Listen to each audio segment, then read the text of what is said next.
Well, welcome everyone. Thank you for joining us at the digital version of CES for Digital Hollywood. Today we're diving into a really hot topic. Our panel will be discussing social media power from TikTok and Instagram to Twitter and Facebook. And while this has been in the news quite a bit recently, we're going to be really looking at it from the brand point of view, knowing that most of you in the audience are brands, marketers, as well as some influencers. We have a great panel. I'm really excited for everybody to give a quick introduction. And all of our experts today work with brands across many different social media platforms, all the top different brands, as well as influencers, et cetera. So they're really going to give a lot of great tips and tricks as to how to set up your social media strategy, your platform strategy as you look to expand your brand. So I will be moderating. My name is Sybil Grieb. I'm the CEO of 100 Hats. We're a digital marketing agency focused on social media, brand strategy, and influencer marketing. And I'm the former head of influencer marketing for Edelman, as well as William Morris Endeavor. And with that, I would love to have our panelists kick off and start introducing themselves. Alex, why don't we start with you?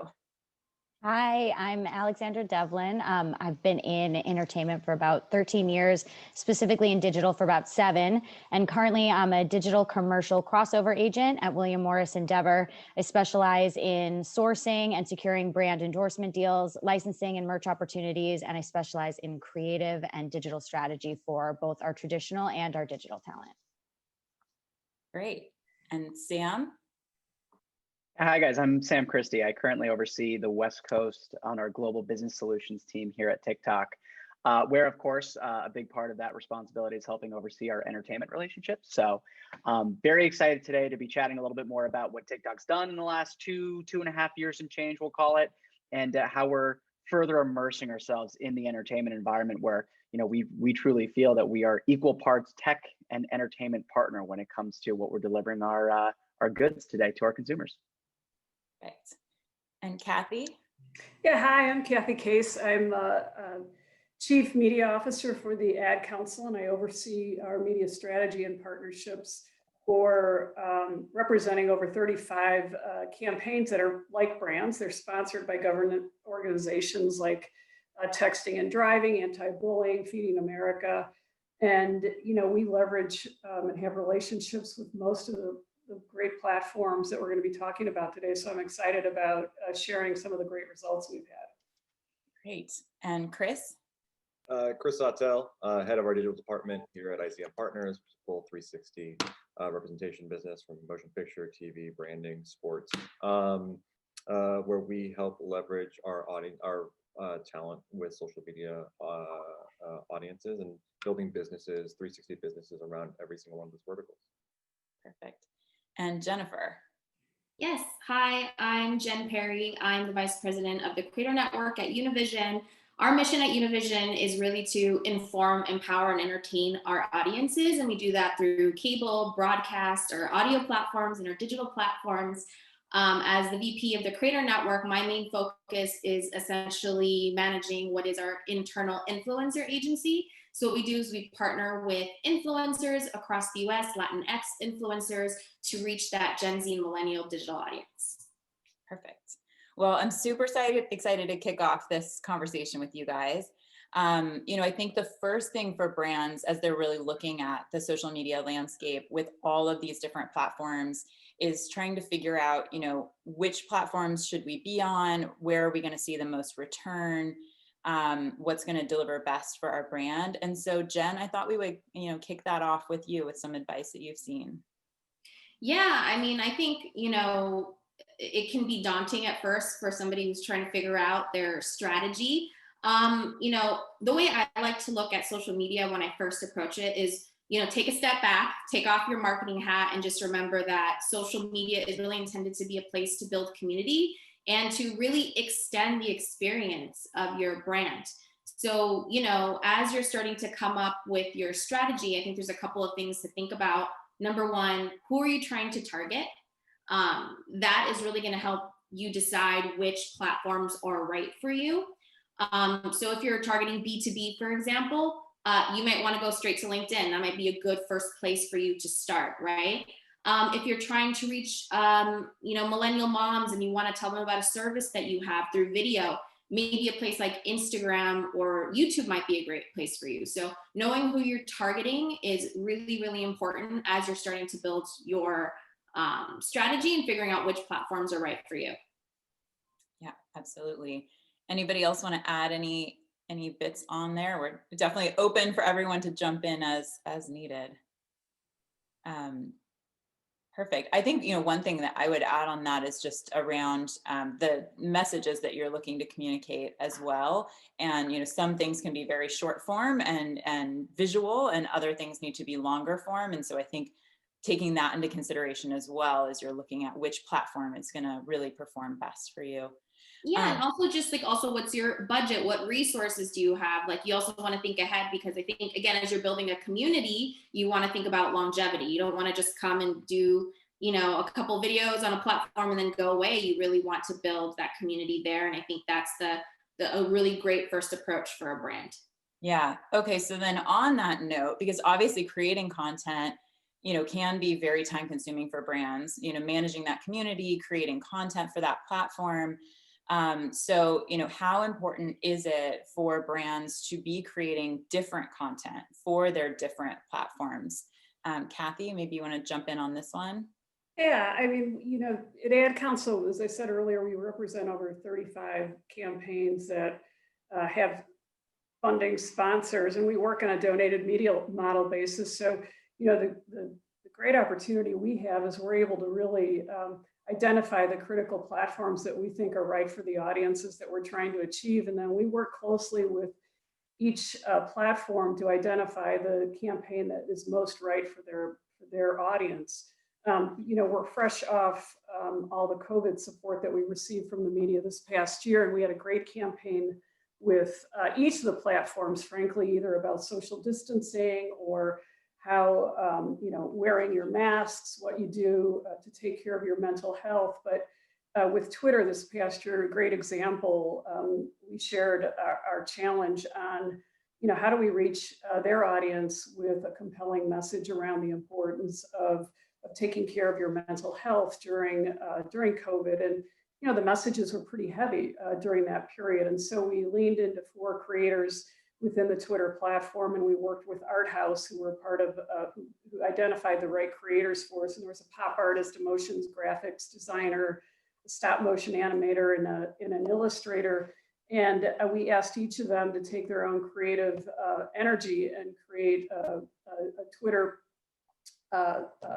image that would suggest how did someone should be taking care of their mental health and really taking care of themselves and their family. And we supported it with donated media. Twitter donated media to help promote it. We created custom emojis that would help support the whole notion of what to do during your stay-at-home activities. And in aggregate, we drove 4.8 million video views. We had a 53% video view rate, 604,000 engagements, and 16 million impressions. And that's really about identifying the right partner and inviting their creative energy to help identify how best to engage with the Twitter audience and leveraging their expertise in that space.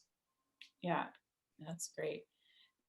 Does anybody else have an example of, content that you created specifically for certain platforms versus other platforms, and how it might have been different, or how you leverage certain influencers, for a specific platform?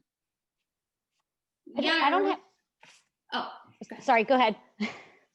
I was just going to say at the beginning of COVID, we noticed a lot of people were doing live streams.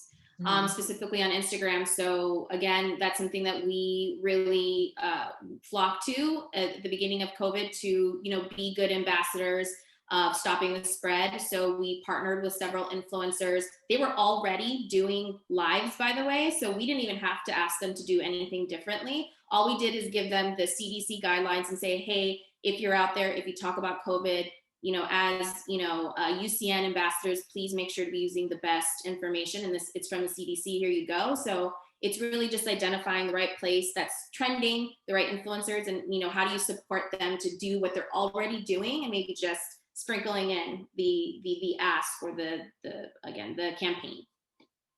I was going to say something similar to at the beginning of COVID, seeing a lot of lives, but also, obviously TikTok was at the forefront of COVID. Everybody was on TikTok. And I saw, obviously, I was sending most brands, if they wanted to do some sort of a challenge, you send them to TikTok. A lot of brands were asking, can we have Addison Rae do a challenge on Instagram? And the answer is it's not going to work in the same way that it's going to work on TikTok. That's what, when TikTok launched, what we were seeing, why people were growing so quickly. And I think why the platform was doing so well is because it was different than the other platforms. People were challenging each other. It felt like a community. It felt like you could really punt to the next person, piggyback off the last. So I think, really understanding what the purpose of each platform is and encouraging brands to spend their dollars on that platform, depending upon what their goals are. Yeah, I love that. And Sam, so I'd love to switch over with you focused, entirely on TikTok. I'd love to hear, what are some of the mistakes that you're seeing as brands start to set up their platform strategy on TikTok if they're new to TikTok, and what are some of the ways they can kind of avoid those pitfalls? Yeah, I think Alex, actually, that was a kind of a great segue into what I was thinking here, because I think one of the pitfalls you find where any brands, entities, what have you, come onto TikTok is that they overthink it. They don't necessarily, they think they have to be too polished. They think they have to come in with a very specific TikTok strategy. And quite often, really what we look for and we really encourage brands to do is to behave like a user, lean into that user behavior on TikTok, just like Alex had referenced for the challenge, and really lean into what the community is doing, show up and really, I think pre-pandemic, a lot of brands were here listening. They wanted to see what things, content creators, influencers, sports personalities, what everyone was doing on TikTok, and they wanted to learn. And ultimately what we found is diving headfirst was really what was most effective. Our TikTok for business actually came out earlier in about midway through 2020. And the tagline that we developed was truly, don't make ads, make TikToks. It truly comes down to just make authentic, original content for TikTok, because authenticity is really what shines through. If we link it back to, Hollywood, and we link it back to what entertainment brands are doing, my personal favorite example, and not just because I love the personality of the film, but when Amazon brought Sacha Baron Cohen on to do Borat content, who's more authentic than Sacha Baron Cohen doing Borat? Of course, that really resonates with an audience, because at the end of the day, someone is, of course it's satirical, but it truly is tapping into what makes that character so funny, so insightful, so thoughtful in many ways. And showing that authenticity is really what helps brands, creators alike really emerge and find success on the platform. Yeah. I can piggyback on that. One thing I'd say is, especially with this whole panel, the full discussion that we're really having is how can brands have a dialogue with audience, right? And I think that the real question, that's a helicopter coming over my house in the middle of a conference. Welcome, COVID. But I think the real point being that each platform, every successful campaign you see is the one that really resonates with, ignites proper conversation, where the audience member or your consumer properly feels like they are actually a part of the brand. I mean, I know we're talking about TikTok, which is like really taken this 2020 by storm, but like something as small as like Popeye's campaign on Twitter, which literally just started out with one sentence, really popped off a chicken sandwich, Star Wars battle, so to speak. So I think it really the idea that I think the real thing I'd love to hone in on, or that I'm trying to batter down on everyone's heads, is like, how do you make sure that you're actually having a conversation with the consumer and the influencer versus being the one trying to force down a brief or force down an actual concept for them to adapt to. Yeah. And I think, it's great a way of saying it, for between the brand trying to talk to their audience, and then to kind of take that, I think you already started going that next step of the brand talking to an influencer and leveraging an influencer to then speak on behalf of the brand to their audience. I would love to hear thoughts from you guys about some of the mistakes that you're seeing where brands come in and start trying to work with influencers, and what is the best way for them to actually do that? How can they really maximize their partnership with an influencer, making sure it's the right person and that the message is being communicated best? Alex, you want to take a stab at it? Yeah, sure. One of the biggest mistakes I think brands make is they don't know what their goals are. So something we always ask is, is the goal to sell product? Is the goal for awareness? Is the goal to launch a challenge? Is it to get, people involved in, is it to drive signups? I also think what you guys have been saying, is, are you trying to have a conversation? Or are you trying to create an ad? I think there's different platforms for different purposes. So, if you're trying to do something really polished and you're trying to drive sales for something, I would direct the brand to go to Instagram. If you're trying to do a challenge and have a real conversation and get, the fans involved and have it be a lot more natural and not have to look so polished, I'd direct you to TikTok. I think brands, you have to ask that question up front. Brands don't necessarily even know. So I hate at the end of a campaign, if a brand comes back and says, we didn't sell any t-shirts. And for me, if they don't tell me that in the beginning, I can't properly guide them on how to spend their dollars. I can't tell them who to spend their dollars on, and I can't tell them which platforms. I also think really leaning into the creator for what they want the creative to look like is really important, because you don't want it to be inauthentic if that's the first way for, fans to sort of turn their head at a talent. There's so many advertisements going through Instagram and TikTok now. It's just, you're either inundated with it and you notice them, or you're following people that you don't notice because they're doing it so well and they're sneaking in products and, obviously they're disclosing, but they're doing it in a way where it doesn't look like an ad. It looks like content that they're excited about, that speaks to their audience. And, I work with a lot of comedians who mostly do sketch work. So when we work with a brand, I always say, he's not going to stand in front of the camera and say, hey, go buy this product. He has to weave it in to a sketch where it makes sense. So his audience almost, not almost misses it, but it looks like it's part of the sketch. It doesn't look like it's been overly thought out.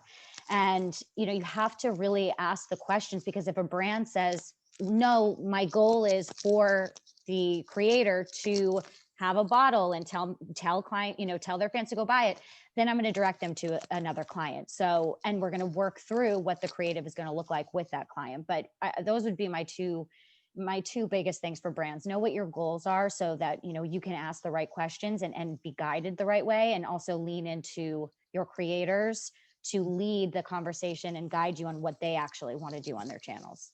Yeah, we find it's really critical that the influencers have a real relationship with the message and are authentic to that message. So, teen suicide is a critical issue, as you can imagine, today, ever more than ever before. And we engaged with several creators who had issues with mental health growing up or had friends that had issues. And we engaged with Hannah Hart, Noah Cyrus, Liza Koshy, Billie Eilish, even before Billie was at the level of popularity that she is now. But they each created their own PSAs to help bring attention to a campaign that we called Seize the Awkward, and really encouraging their communities to talk about such a challenging and difficult conversation. And we had over 50 earned media hits with the press as a result of the campaign that we did with Billie Eilish. We had over 356,000 video views of her content. And again, it was authentic. They were able to speak to it from their own personal experiences. And it really, really drove engagement with their audiences in a very unique and extensive way. It's And funny. how are you seeing? Oh, go ahead. I was gonna say, it's always funny. Leave it to the agents for us to be like, hey, sign us a blank check and let's have the creator do whatever they want. They'll give you the best thing, and then the agency and the brand be like, we'll come up with the ideas, we'll tell you. But there is such a parallel.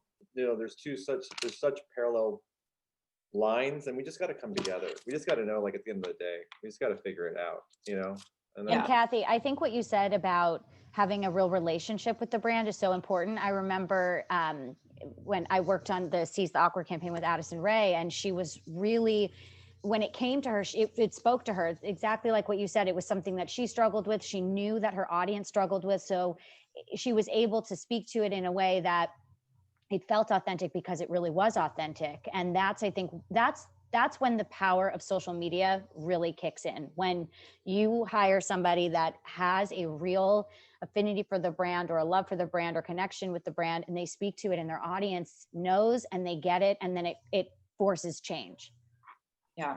Just More to action. add about the write a blank check to influencers, maybe not a blank check, but like give them a chance, tell them what the budget is, and give them a chance to really come up with the creative and the strategy. Because I always say, if there's a way to hack it, the influencer knows.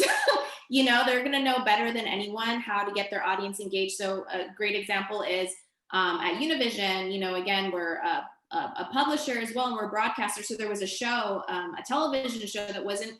We thought there was an opportunity to actually increase ratings in LA. So it was like a really big ask. It was like, how do you get the Hispanic market in LA to tune into the show at 10 p.m.? It was so specific. And what we did is we went to our influencers and we asked a couple of them, hey, if we gave you X amount of budget, what would you do specifically to increase ratings? We want people to tune in. And so one of our influencers pitched, hey, I'm going to do a Twitch live. You know, I'm going to watch and react to the show. I'm going to bring on guests for a couple weeks and we'll get ratings up. And the ratings went up. And we followed the ratings and we showed that, hey, we let the influencer lead the creative. And this is like, the proof is in the pudding. Like more people tuned in and there was like a halo effect that more people tuned in across the country. So, but specifically also in the LA market. So again, like maybe not a blank check, but I 100% agree. Really including the influencer and creative can be extremely valuable. Yeah. Well, and I think there's something to be said for the brand kind of putting together, okay, here's what we know we need to communicate, and then really spending their time a little bit up front with the strategy piece. A lot of times I think you see brands that kind of come in and they're like, I love Kim Kardashian, and that's what drives them. And it's not like, but is this the right person for you for this message? So yeah, I think, you know, everything you guys have been saying around, you know, arm the influencers with those messages they need to convey, but then give them free rein, trust them, like do your homework around vetting them, and let them really speak to their audience, because they definitely do know how to do it best. Yeah, we've even held summits for influencers. So around mental health, we hosted a summit and invited influencers to join it, and you know, just gave them you know, the tools to be able to make the content themselves. And you know, we took away the control, right, and allowed the influencers to run with it in an informed way. And they, you know, they were obligated to talk about it in an informed way, because it's such a critical topic, especially when it comes to teen suicide. Yeah, absolutely.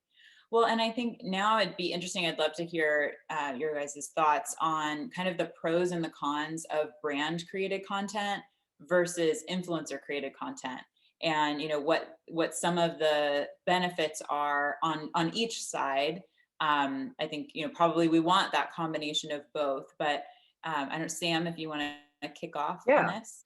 Yeah, you know, well, so simple. I think you just leaned into it a little bit. I think it's not necessarily thinking of it as pros and cons, but more of what's the right mix, what's the healthiest mix of the two. Because I think there's a ton of value that can come out of both of them. I think on one side, you know, if it's brand created content, there's intent behind that. You know, there's something that there's a specific KPI or return that a brand's looking for, but there's power in that mix. So truly, by working with creators, you're opening up brands to an entirely different community that those creators have built for themselves. So in many ways, you're opening yourself up to results that quite oftentimes can be far beyond just the awareness or the branding or the engagement that you're looking to achieve. You're really tapping into something that's just more inherent to the community. So like I keep thinking back to The Wilds. That was this big Amazon Prime Video series that just came out. Kind of a perfect timing. People are abandoned on this island, and I won't give anything else away beyond that. But when you're able to both have media that's driving people to actually go watch the thing and click through and actually go see it for themselves, combined with the power of, you know, Dixie D'Amelio doing content on her own accord and participating in a challenge and kind of shepherding that message out to, you know, tens upon tens of millions of people in the community. Not only is that kind of legitimizing the message to go watch this, but also now has skin in the game. You know, there's a stake in the game for TikTok consumers and really anyone to be a part of the community to go see what Dixie is doing and see why there's so much value there. So, I say Dixie, obviously Dixie and of course her sister Charlie are big creators on the platform, but they're there because there's this trust that's been built up. And if you can find the right alignment in the right moment with that talent, quite honestly, the results are kind of immeasurable. You can't even necessarily project how much that can do for your brand. And, Jennifer, with the halo effect, of course, that's what we're seeing a lot more of, even within just the confines of TikTok. Like, I think that, it's truly a ripple effect of drop one video from the right talent in the right moment, connected to the right brand, entity, what have you. And, you're truly going to see results that are just beyond your wildest dreams of what you would have expected on the platform. Yeah, absolutely. Well, and especially Jen, with the, being able to take people off the platform and get them to tune in, being able to kind of leverage these two different pieces, I think with both of those examples, really strong. I'd love to hear, influencers obviously live and breathe these platforms. They're constantly creating content. What is it that brands can really learn from the influencers and, the content that they're creating and the way they're going about engaging and building their audiences? Chris, you want to? Yeah, I think first and foremost, I'd say like each platform, not to go back to it, but it's all conversation. We're at a time now where the same way in which in the 90s people were doing celebrity ambassadorships or endorsement deals, it's the same thing. The only difference is that brands are getting caught up to the fact that they're no longer the conversation piece. They're the conduit to the influencer to have the conversation nowadays. And I think that we need to be very mindful of knowing that as much as the brand wants it to be about them, you need the individual, the tastemaker, the creator. I hate the word influencer because I feel like it's just like they're just trying to sell you something. I think what we're trying to do with our talent is never sell. It's supposed to say, hey, I'm an advocate for this product or for this relationship with this brand because it's meaningful to me. The minute you try to spoon feed too much of the brief or the creative to the influencer, again, don't let us have a carte blanche, do whatever we want. Obviously, you have your KPIs, but there is something to be said. Like, if it's inauthentic, if we're selling something, the minute someone feels like they're being forced or sold something, or they're not actually authentically being in a one-to-one relationship, it's over.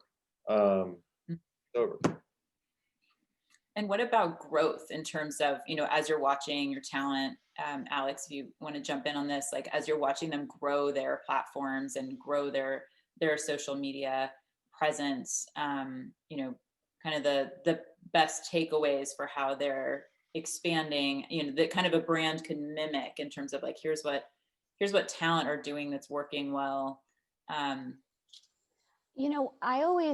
I always tell my talent, ask your audience what they want and don't be afraid to share the same content that maybe you shared a couple of months prior because their audience is growing so much. So, we look at, I'm just going to keep using Addison as an example because it's TikTok and I know, I know everything about her campaigns. When we launched Item Beauty, from the time we launched to where she's at now, she's grown like 20 million followers on Instagram and I think maybe 50 on TikTok. So a lot of her audience that's coming to her channels don't know about her beauty brand. So we tell her, it's not like you're shoving this brand down people's throats. It's your brand. You launched it. You love it. You're living and breathing this brand. And as new people come, it's okay to continue to maybe share old content or talk about, you're not being excessive, I think, because that is a brand that she loves. But if a brand came to me that she didn't love and said, we want her to do X, Y, and Z, I would, of course, advise her to not be promoting the brand, because what happens is then the talent really is just taking a paycheck, which I don't like to do that with my talent. I don't want to take, a paycheck just to take a paycheck. And I think most of our talent at WME feel the same. They want to promote brands that they're excited about. So because you can tell, obviously, and then they're not going to want to do it. And then it's a headache for everybody. But I think, sharing the same content to your audience as it grows, but asking them what they want to see. If you really want to get into beauty, but you've only really ever been doing fashion, sprinkle it into your content. Ask your audience if they want to see more of it. Test the waters. I think testing is fine, especially with something like TikTok, where you can see something 1 minute, or you may not see it for 6 days. You really don't, the algorithm, I don't really understand. Or, you do it on Instagram stories, it disappears in 24 hours. So, really testing, I think, the audience. But I think, sometimes even our talent, as new platforms launch, they're moving over to that platform and testing it and seeing if they can grow an audience there, seeing if they like it, seeing what the audience likes from them on that platform. So, I think, I think those would be my key things. Well, if I Yeah, could I think that, just to Chris, go ahead. just to piggyback on that, I would say if you're an influencer watching this now and you're still trying to grow or trying to get growth, get into the community. I mean, like, I'm gonna go sell Clubhouse right now. I have no stake in it, but as someone that's watched, I've been on it now for a couple months, and to watch the flurry of people flocking just to, from a biz dev perspective, that are like, whether it's FOMO, whether it's actual interest. I mean, there have been several influencer individuals who are prominent influencers on the app already holding community conversations. And I would say that it's just like how TikTok first started, and it was very helpful in being, I almost want to say, platform agnostic, in the sense that I would say, I thought it was beautiful that you're able to access YouTube, Instagram. It's not like, oh, ignore every other social media out there. It's very collaborative. I think that's where you guys are winning. Not to continue to give you extra love, Sam, but I would say, like, I think for all of us, like, listen, I love Alex. Like, are we at different competitive places? Yeah, but like, am I trying to go after her clients and her stuff? No. You should never ignore the fact that there are other places that everyone should be able to work with and collaborate with. So again, a long rant going and saying, go to Clubhouse, go get if you're at 2,000 followers, start actually supporting other influencers, start commenting. Like, don't just post to post. So many people are just posting nonstop and not actually responding. You're just talking in a vacuum. That doesn't help anyone. Yeah, you're so right. Give people love. Like, one of the things that I learned really early on was play nice in the sandbox. Play nice with everybody. Like that, you never know where you're going to be. You never know who you're going to represent. But you're so right. Community is so important. Sharing love, like, all we see these days are, unfortunately, it's a lot of hate. So sharing love, that's why, again, Sam, going to give TikTok props. That's why people love TikTok, because it's a community of encouraging people. Well, you guys, you're spot on. So I'll just piggyback off of the niceties. But I think, like, I mean, honestly, like, I was just getting a debrief on how the Ratatouille musical has gone. So if anyone has been reading anything, it's in the New York Times as well. Like, the Ratatouille musical was a true community that invited people in to truly produce a democratized musical for IP that we all love back in the kind of early to mid 2000s of Ratatouille, now becoming this musical phenomenon. And it's all because the community was really inviting to everybody to come in and truly collaborate in a way that's never been seen before. And obviously there's the back end of it, right? The Actors Fund raises over $1 million in ticket sales from what had run there. But it's just I mean, you two are hitting the nail on the head. It's truly amazing to see a lot of this happen organically, and then be able to just see a community kind of take off and build their own form of entertainment, quite unlike anything that we could facilitate, right? That's something that just happens because talent is truly connecting with talent. And then our jobs, of course, are to make sure that we give a clearer path or a clearer runway for that to continue happening and to continue to see that, further amplified. So always appreciate the kind words, but also just, +1 everything you say. Well, and I think that's really important. It's, for brands as they're building out their strategy, it's not just about what are you going to put on the platform. It's, yes, you're tracking what's working, the reporting of what's working, but as you guys are all saying, it's that community aspect. It's interacting once you're on the platform that's really going to build that community, that's really going to have that back and forth. And, to Chris's point earlier of that, it's a dialogue, it's a communication between. So I would love, for each of you to kind of give a couple of you have given a few nods to past campaigns, but I'd love to hear if there's a recent brand campaign. It could be something that you've worked on, something that you've just, loved that you saw on one of the social platforms, but where you really felt like a brand was doing it well and it did kind of highlight that power of social media. Alex, do you want to kick off? Sure. So I, for one, really wasn't a believer in TikTok in the beginning. I was like, here we go, another platform. It's going to make my job more difficult, blah, blah, blah. And I will say, we did a campaign with Addison last spring for prom with American Eagle. It was really small. They came to us and said they wanted to have a prom event. It was a Zoom event. And we needed her to post a TikTok to get people to the Zoom, and she would do, an appearance. And I think 1 million people came to the event in the middle of the day. I was definitely, she had, I think around this time on TikTok, around maybe 20, 30 million followers, which was big at the time. I mean, she was the number 2 person on the platform. She's still up there. And I think, I was sort of like, let's see what this platform can do. 1 million people came to the Zoom, and I will say the power of realizing this generation. So the CEO of American Eagle's granddaughter was a huge fan of TikTok and was really the one that found Addison and had said to him, you have to use her in American Eagle. And we did this small test. It drove all these signups. And from there, she's going on year 2 of being a global ambassador for them.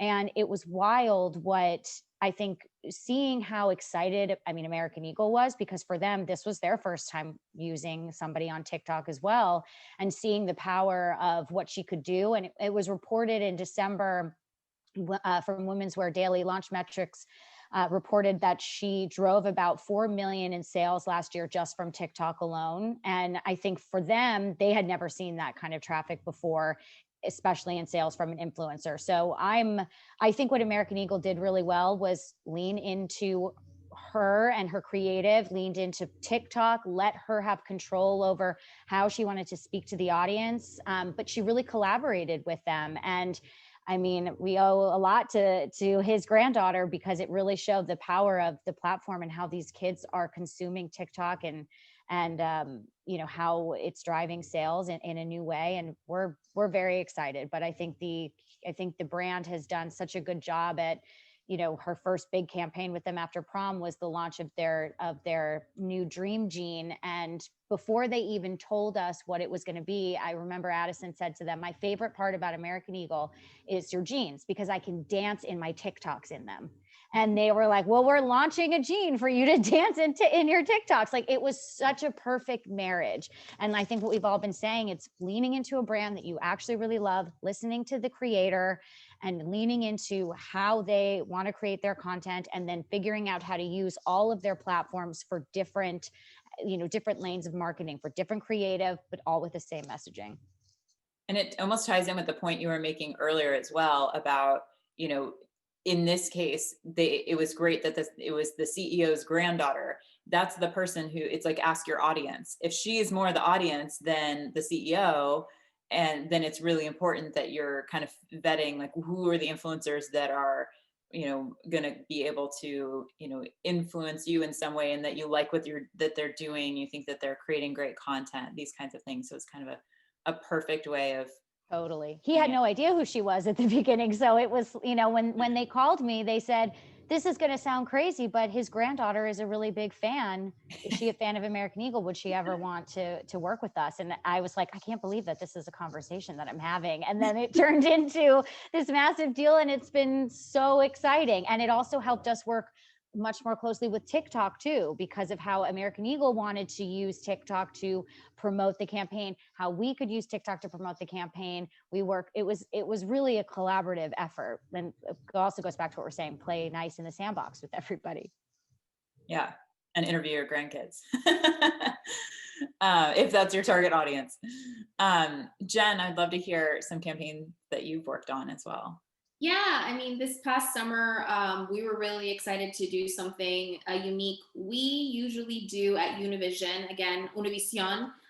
We usually do a lot of tent poles, a lot of music shows, a lot of live concerts, and obviously with COVID last year, that was a huge challenge. So we worked with Verizon, one of our brand partners, to come up with something unique during Hispanic Heritage Month in September. And what we did was we took Bad Bunny, who's one of the biggest reggaeton artists in the world, and we put him on a flatbed truck and did a mobile live concert that was also live streamed. On YouTube in particular, on that live stream, I think we got 10.5 million people tuning in live to watch. But just because, again, Bad Bunny is such a recognizable name, artist, a musician, that when he was walking through the streets, it actually got a lot of buzz. The reason we did the street thing is because obviously we didn't want people to congregate because of COVID. We wanted to be as safe as possible, but we also wanted to bring, you know, happiness, music to an area that had been so hard hit earlier in the spring, especially the Hispanic community. So we thought this was a really great way just to raise people's spirits and, again, partner with somebody great like Bad Bunny. And there was a lot of social media coverage. I think it got covered like on TikTok and Instagram. And pretty much a lot of people were like, is Bad Bunny on the back of a truck in Brooklyn right now? It was just like the weirdest tweets. And it trended and was, I guess you can call it viral, and which none of us ever used that word. We didn't expect it to go viral. We thought we were just going to do a live stream concert, but it really did get a ton of pickup and trended. And at the end of the concert, we stopped in front of a hospital that, again, had been one of the hardest hit hospitals during the COVID surge in the spring. So again, it was really about honoring the community, authentically connecting with the community, giving them something like music to help raise spirits, but again, during Hispanic Heritage Month, and doing something new. You know, there's ways we can approach things. I know COVID has sort of been a little bit of, you know, a tough one for all of us for various reasons. I hope everyone's healthy and safe out there. But this is also a great opportunity for us to try new things. And I think working on digital and social media, I feel very, very lucky to be working on these platforms and working with digital, because it's been such an opportunity to really test things in a new way. And they've been successful. Yeah. The ability to leverage the power of digital media for good. I love that. I think we have time for about one more, and then we can, if there's someone that wants to share one other one. Yeah, Kathy. I'd love to, just because it actually transitions from doing good, and you know, we've seen the community step in a big way. TikTok, we've got a great example of the work we've done with them, but I'm going to go actually to Twitch, which you know, Twitch, the power it brings right now is its live access to their streamers, and you know, it's just not an esports platform. It's just not a gaming platform. It's an opportunity for conversations to take place with streamers who are, you know, capturing the hearts and minds of youth today. And mask wearing was a critical, you know, still is a critical message for all ages, but we really leaned into Twitch to help us conceive of an idea where Technique, who's a big streamer, a good following, his uncle died of COVID, and he was compelled by the importance of sharing the messaging around mask wearing. And so he created a 30-second PSA with us. We premiered it on his live stream, 8-hour live stream. He talked for 8 hours about the importance of wearing masks. His character in the game was wearing a mask, and it was picked up in the press, and we had the homepage carousel for Twitch. And so it was really just a well-rounded effort, and again, something that was authentic and meaningful to the streamer that we engaged with. And you know, they've got what, 40 billion active monthly, or 40 million active monthly users, 400 million live streams taking place on a monthly basis. So it's a platform where I think if brands can really learn to engage that audience through live events and programming, it's got great power. Yeah. And I love the tie-in of not only having him talking about it, but his character wearing the mask as well, I think is really powerful.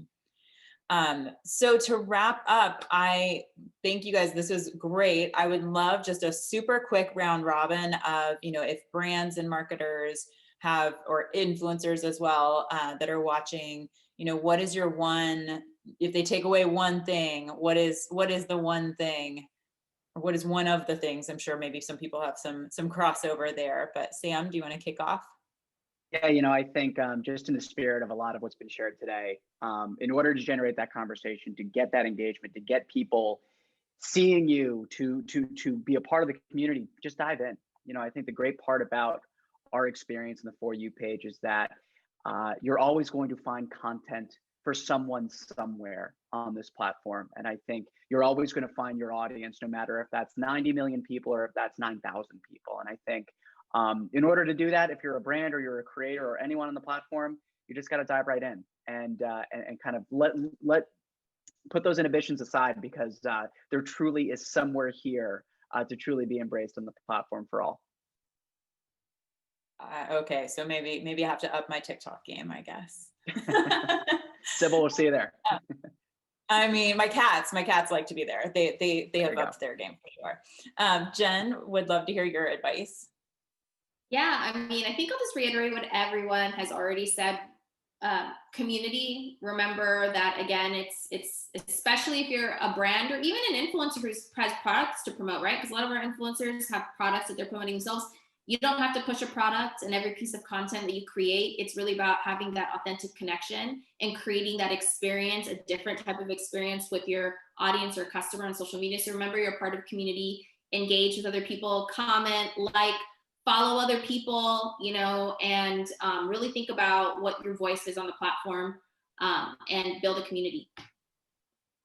Perfect. Chris? I guess I would leave everyone with saying, COVID's obviously affected us all. We all see the change in 2020. In 2021, we need to observe that times are changing. The youth are driving the cultural relevance. That hasn't changed. It's always been the case. But now, as so many are adapting to tech, you have to do it now. There's a huge bifurcation between traditional Hollywood and digital Hollywood, so to speak. And I would say that no more are you able to sit under a rock and really think, oh, go have the young kid go do this project. No, this is driving huge revenue, more revenue than anyone's ever seen. And with HBO Max has their interns focusing in on their TikTok, which is phenomenal and a great talking piece. But I'd say is like, you got to jump in now. Yeah. On all social media, but pay attention now.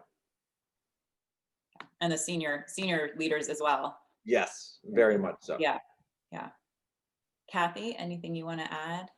I just think, you know, for us, we have the great pleasure of working with every platform. Everyone's eager to test their new products, new platforms with us, just because we can share the results. And I would say we're moving, you know, to Chris's point, this new year is a new year, and this new year for all of us is about vaccine adoption and getting the shot. And so, you know, I guess my ask of brands and media partners is to really think about how their platform, their community can help drive getting the shot, and really reminding people of what happens when we do get the shot and what are those great moments. And it's not unlike what you do for any brand. Understand, you know, let the platforms help you problem solve and bring their challenges to them. They've got great creative resources to help you understand how best to connect with their audiences. And that's what we're doing with vaccine adoption right now. Mm-hmm. That's great. And Alex? Yeah, I would say for brands, you know your goals versus having an idea of, you know, exactly who you want to work with in your head, because like I said, I might tell you to work with somebody else based off your goals. So be willing to be flexible. And then I think for talent, you know, stay authentic, always in everything that you do, and, you know, work with the community, like everybody's been saying, you know, but I think staying authentic and working with brands that you truly like is the number one thing. Yeah, absolutely.